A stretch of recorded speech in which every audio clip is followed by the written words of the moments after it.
नेमतों में बरकतों का कमाल, ये सुनहरा सा लाल, रूह अफ़ज़ा, जिंदगी मुबारक। जी लॉकडाउन के हवाले से जो 8 तारीख को ये लॉकडाउन लगा है, इस सिलसिले में बहुत परेशान है जी। और हुकूमत की पॉलिसी मुझे समझ में नहीं आती।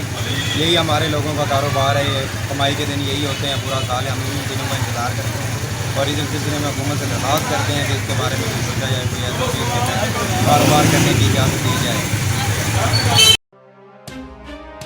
चिन्योट में मुकम्मल लॉकडाउन।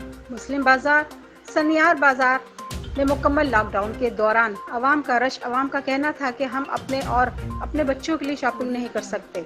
बड़ी मुश्किल का सामना है, एक तरफ कोरोना और दूसरी तरफ लॉकडाउन और ईद की शॉपिंग। आवाम ने हुकूमत पंजाब से अपील की है कि SOPs पर अमल दरामद करवा के लॉकडाउन को खत्म किया जाए।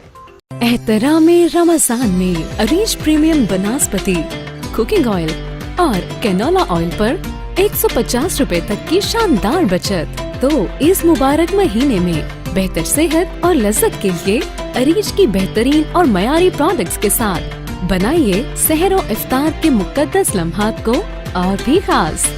अरीज बनास्पति एंड कुकिंग ऑयल, जीते रहो।